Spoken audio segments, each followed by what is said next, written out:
ఈరోజు జగన్మోహన్ రెడ్డి కనీసం ప్రతిపక్ష హోదా లేకపోయినా ఒక ప్రతిపక్ష నాయకుడిగా ఉన్నప్పటికీ కూడా బాధ్యతారహితంగా ఈరోజు సబ్ జైలు చుట్టూ తిరగటం, ఖైదీల్ని పరామర్శించడం, హత్యలు చేసిన వాళ్ళని పరామర్శించటం, లేకపోతే ఈ గాంజా బ్యాచ్ని పరామర్శించటం, లేకపోతే పొగాకు రైతుల్ని మేము పరామర్శిస్తున్నానని చెప్పి పొగాకుని తొక్కి పారేయటం, మామిడి పళ్ళు రైతుల్ని పరామర్శిస్తున్నానని చెప్పి వెళ్ళి ఆ మామిడి పళ్ళని కారులతో తొక్కించటం, ఇలాంటి సందర్భాలన్నీ చూస్తూ ఉంటే ఒక్కొక్కసారి జగన్మోహన్ రెడ్డి తాలూకా మానసిక పరిస్థితి గురించి కూడా ప్రజల్లో కూడా ఒక చర్చ జరగాలి అన్నదైతే వాస్తవంగా కనిపిస్తూ ఉంది.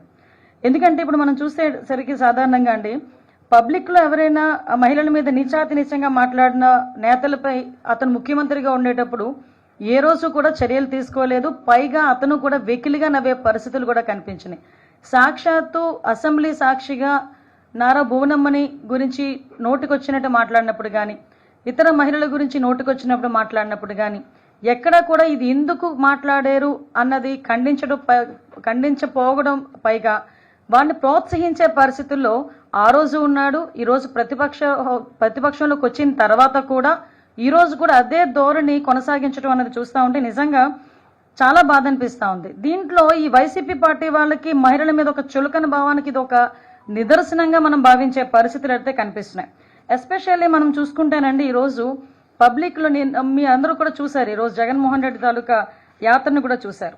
అంటే ఒక ప్రజాస్వామ్యంలో ఉన్నాడు, 5 సంవత్సరాలు ముఖ్యమంత్రి చేశాడు. అదేవిధంగా 5 సంవత్సరాలు ముఖ్యమంత్రి కాకుండా ఇంతకుముందు 20 సంవత్సరాల నుంచి రాజకీయాల్లో ఉన్నాడు. అటువంటి ఒక నాయకుడు వరుసకి చెల్లి అయ్యే ఒక మహిళ గురించి నీచంగా వ్యక్తిత్వ హననం చేసేటట్టుగా, కనీసం సమాజం హర్షించకుండా ఉండేటట్టుగా అలాంటి మాటలు మాట్లాడినప్పుడు అలాంటి వ్యక్తిని పరామర్శించడానికి జగన్మోహన్ రెడ్డి వెళ్ళాడు అంటేనే నిజంగా చాలా జుగుప్సాకరంగా ఉందండి. ఎందుకంటే మాట చెప్తున్నా అంటే నీకు ఆ నేత మీద నీకు ఒక టైప్ ఆఫ్ అభిమానం ఉండొచ్చు, లేదు మీ నేత అని చెప్పి ఒక అండదండలుగా ఉండాలి అని అనుకోవచ్చు. కానీ నువ్వు బయటకు వచ్చి ఎవరిని పరామర్శిస్తున్నావు అన్న సంగతి ప్రజలు కూడా గమనిస్తున్నారనేది మినిమం కామన్ సెన్స్ లేకుండా ఈరోజు జగన్మోహన్ రెడ్డి బిహేవ్ చేయటం క్లియర్గా చూస్తానండి. ఒక్కసారి మనం అందరం కూడా చూసుకుంటే ప్రసన్న కుమార్ రెడ్డి ఈరోజు జగన్మోహన్ రెడ్డి పరామర్శించడానికి వచ్చిన నేతల్లో ప్రసన్న కుమార్ రెడ్డి ఇంటిని ఎలాగైతే ధ్వంసం చేశారని చూడటానికి వెళ్ళాను అన్నాడు. ప్రసన్న కుమార్ రెడ్డి ఇంటిని ధ్వంసం చేయడానికి గల కారణాలు, ధ్వంసం చేసిన వాళ్ళ మీద చర్యలు, పోలీస్ చర్యలు అవన్నీ కూడా మేము లాస్ట్ టైం వచ్చినప్పుడే మాట్లాడాం. ఎవరైతే ధ్వంసం చేశారో ఆ ధ్వంసం చేసిన వాళ్ళందరినీ మీద కూడా కేసులు ఫైల్ అయినాయి, వాళ్ళందరికీ కూడా నోటీసులు ఇచ్చున్నారు, వాళ్ళందరి మీద కూడా కేసులు నడుస్తున్నాయి. అది ఒక ఎత్తు. ఇంకొకటి ఏంటంటే ఇదే ప్రసన్న కుమార్ రెడ్డి మాటల్ని కోర్టులు సైతం ఆ రోజు తప్పుపట్టిన పరిస్థితి. కోర్టులో కూడా ప్రత్యేకంగా ఇలాంటి మాటలు మాట్లాడకూడదు అని చెప్పిన సందర్భాన్ని కూడా ఈరోజు మీకు తెలియజెప్తున్నా.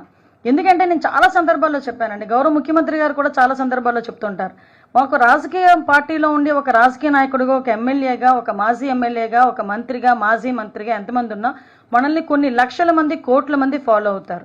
మనం చేసే బిహేవియర్ కానీ, మనం మాట్లాడే మాట కానీ, మన బాడీ లాంగ్వేజ్ కానీ అవతల వాళ్ళకి ఒక ఇన్స్పైరబుల్గా ఉండాలి కానీ చీకొట్టే రకంగా ఉండకూడదు.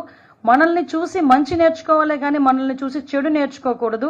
మనల్ని చూసి ఒకరికి ఆదర్శంగా నిలబడాలి అని అనిపించుకోవాలి కానీ ఒకరిని చూసి ఇలా మాత్రం ఉండకూడదు అనిపించుకోకూడదు అనే సందర్భం చాలా సందర్భాల్లో చెప్తుంటారు.